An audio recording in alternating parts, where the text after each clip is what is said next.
और अब खबरें विस्तार से। यूपी में मिशन 80 को लेकर बीजेपी ने कमर कस ली है। आज दिल्ली में पीएम मोदी फिर यूपी के एनडीए के सांसदों के साथ बैठक करेंगे। पूर्वांचल और अवध क्षेत्र के सांसदों के साथ मीटिंग करेंगे। पीएम मोदी अलग अलग चरण में सांसदों के साथ संवाद करेंगे। इस बैठक को 2024 की तैयारियों को लेकर देखा जा रहा है। कयास लगाए जा रहे हैं कि पीएम मोदी सांसदों को जीत का मंत्र देंगे।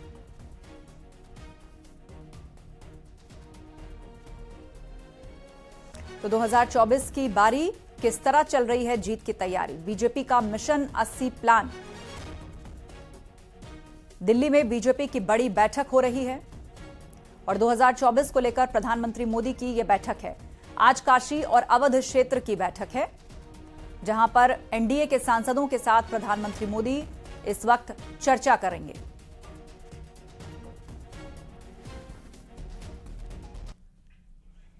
और बड़ी खबर लखनऊ से, नए कमिश्नरी और कलेक्ट्रेट भवन से जुड़ी यह खबर है। सीएम ने तैयारियों की समीक्षा की है। वाराणसी, गोरखपुर में कलेक्ट्रेट भवन की समीक्षा की गई। स्थानीय संस्कृति की झलक दिखे, ये बात सीएम ने कही। जनता को फायदा होगा, सीएम योगी ने ये बातें कही। समस्याओं का समाधान होगा। ट्विन बिल्डिंग के रूप में दोनों भवनों को बनाया जाएगा। तो वाराणसी में भी बनेगा कलेक्ट्रेट भवन, जिससे जनता को फायदा होगा। गोरखपुर में भी कलेक्ट्रेट भवन बनेगा। नए कमिश्नरी से जुड़ी हुई यह बड़ी खबर है। संकेत मिश्रा से इस पर अपडेट लेते हैं। जी संकेत, क्या जानकारी है आपके पास? देखिए, मुख्यमंत्री योगी आदित्यनाथ ने आज वाराणसी और गोरखपुर में जो नई कमिश्नरी का निर्माण हो रहा है, उसमें कलेक्ट्रेट भवन के प्रस्तुतिकरण का आज अवलोकन किया और उसमें मुख्य सचिव मौजूद रहे। इसके अलावा अपर मुख्य सचिव एसपी गोयल समेत तमाम विभागों के अफसर इस बैठक में मौजूद रहे। प्रेजेंटेशन मुख्यमंत्री के सामने हुआ और उसमें मुख्यमंत्री योगी आदित्यनाथ की आइकॉनिक बिल्डिंग के तौर पर वाराणसी और गोरखपुर के कमिश्नरी इस बैठक में कि दोनों कमिश्नरी के भवन को स्थानीय संस्कृति की झलक दिखाई देनी चाहिए, यानी जो स्थानीय संस्कृति है उनकी झलक नजर आए। एक करने में जनता को सहूलियत होगी। एक ही छत के नीचे समस्याओं का समाधान किया जाएगा, मुख्यमंत्री योगी आदित्यनाथ ने सीधे तौर पर कहा। और यही नहीं, उन्होंने कहा जो शिफ्ट कराए गए कार्यालयों के खाली भूमि है उसका मोनेटाइज कर व्यवसायिक उपयोग में लाया जाए, यानी कि वो जमीन खाली न पड़ी रहे। ट्विन बिल्डिंग के रूप में ये दोनों भवन जो वाराणसी और गोरखपुर के कमिश्नरी कार्यालय, इनकी जो बिल्डिंग है वो ट्विन के रूप में पहचान होनी चाहिए। बिल्कुल, बहुत बहुत शुक्रिया संकेत अहम जानकारी के लिए। स्थानीय संस्कृति की झलक इन बिल्डिंग्स में दिखेगी। नए कमिश्नरी कलेक्ट्रेट भवन से जुड़ी हुई यह बड़ी खबर है। आगे बढ़ते हैं। बलरामपुर में शिया धर्मगुरु मौलाना सैयद ने सीएम योगी आदित्यनाथ को देवता बताया है। भूमाफियाओं को चेतावनी देते हुए शिया धर्मगुरु ने कहा कि यूपी में जिसकी हुकूमत है उसका नाम योगी महाराज है। दरअसल बलरामपुर नगर क्षेत्र में सैयद मोहम्मद रफीक काजमी का 100 साल पुराना इमामबाड़ा है, जो शिया समुदाय के लिए काफी महत्वपूर्ण माना जाता है। आरोप है कि इस इमामबाड़े का सुनियोजित षड्यंत्र के तहत कूट रचित दस्तावेजों के जरिए फर्जी बैनामा करा दिया गया और उस पर ताला लगा दिया गया। इस इमामबाड़ा के फर्जी बैनामे का आरोप जेल में बंद पूर्व सांसद रिजवान जहीर के कथित भांजे सुहेल के ऊपर लगा है। इमामबाड़े के फर्जी बैनामे को लेकर शिया धर्मगुरु ने कहा, इस पर किसी भूमाफिया को कब्जा नहीं करने दिया जाएगा।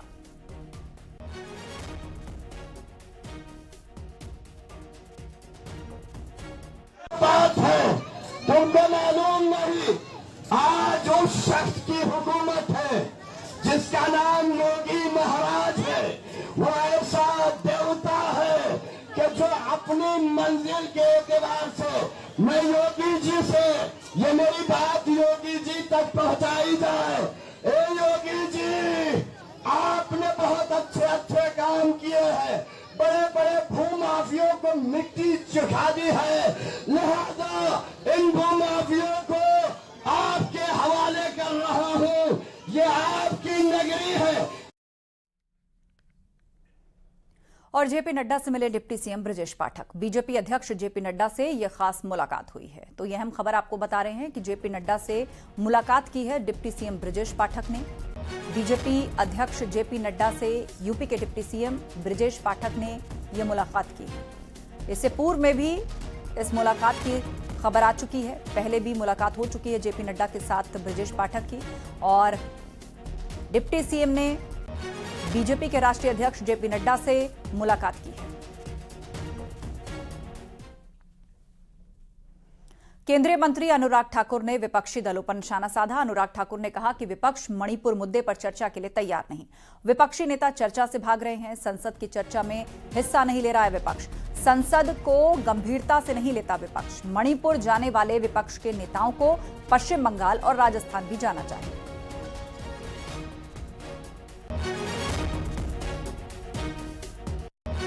फिर ऐसी कौन सी मजबूरी है माननीय विपक्ष के सांसदों की कि मणिपुर तो जा सकते हैं लेकिन बंगाल नहीं जाएंगे, राजस्थान नहीं जाएंगे और ना ही पार्लियामेंट में आके चर्चा में भाग लेंगे। ये अपने आप में दिखाता है कि केवल राजनीति राजनीति और राजनीति हो रही है और चर्चा से भागा जा रहा है, लेकिन सड़क पे प्रदर्शन करके चर्चा में बने रहने का हर संभव प्रयास हो रहा है।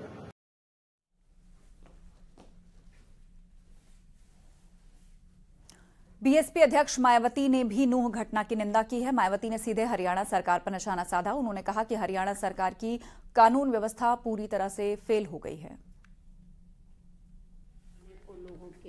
कि मणिपुर की तरह ही हरियाणा राज्य में भी कानून व्यवस्था काफी बुरी तरह से ध्वस्त है तथा वहां की सरकार का खुफिया तंत्र भी निष्क्रिय है, जो ये हर प्रकार के अति दुखद, दुर्भाग्यपूर्ण व काफी चिंताजनक भी है। और हरियाणा के मेवात नूंह में हुई हिंसा के विरोध में नोएडा में बजरंग दल ने प्रदर्शन किया। न्यूज 18 संवाददाता हिमांशु शुक्ला की ये रिपोर्ट देखिए। तो हरियाणा के मेवात नूंह में हिंसा हुई है, उसके विरोध में नोएडा में प्रदर्शन हुआ है। बजरंग दल ने नोएडा में ये प्रदर्शन किया है। नूंह में जो हिंसा हुई, हरियाणा के मेवात नूंह में हुई हिंसा के विरोध में नोएडा में बजरंग दल ने प्रदर्शन किया और अपना विरोध जताया है। इस हिंसा के विरोध में बजरंग दल के कार्यकर्ता इकट्ठा हुए और उन्होंने नारेबाजी की।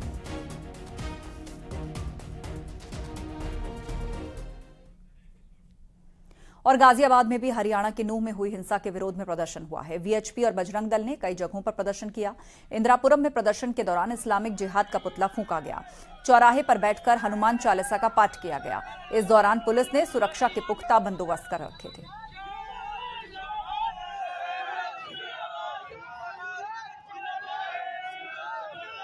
ये विश्व हिंदू परिषद बजरंग दल की तरफ से प्रदर्शन था। नूंह में जो परसों हुआ है, जिहादियों ने जो हमला किया हमारी शोभा यात्रा पे, हमारी बहुत आदिकालीन शोभा यात्रा निकलती है। आदिकालीन नल्लड़ महादेव मंदिर है, उसमें से विश्व हिंदू परिषद की शोभा यात्रा निकलती है।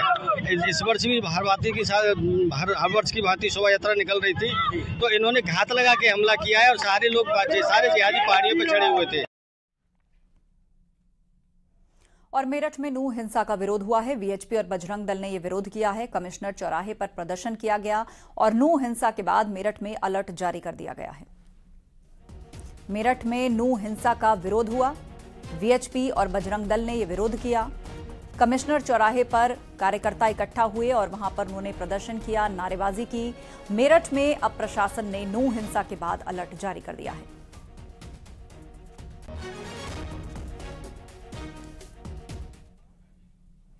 दिल्ली से सटे इलाके में बढ़ाई गई सुरक्षा। मेवात हिंसा के मद्देनजर सुरक्षा बढ़ाई गई है। संवेदनशील जगहों पर कड़ी सुरक्षा व्यवस्था है। अतिरिक्त पुलिस बल भी लगाए गए हैं। मेरठ में भी सुरक्षा बढ़ा दी गई है। तो मेवात में हिंसा के बाद दिल्ली में अलर्ट है। सीमावर्ती इलाकों में सुरक्षा बढ़ा दी गई है। संवेदनशील जगहों पर सुरक्षा पुख्ता की गई है। दिल्ली से सटे इलाके में प्रशासन चौकस है। मेवात हिंसा के बाद दिल्ली में अतिरिक्त फोर्स लगाई गई है। यूपी के मेरठ में भी सुरक्षा बढ़ाई गई है। नूंह हिंसा के विरोध में बजरंग दल और वीएचपी के कार्यकर्ता प्रदर्शन कर रहे हैं और मामले की संवेदनशीलता को देखते हुए जो इलाके सटे हुए हैं वहां पर पुलिस प्रशासन चौकस है।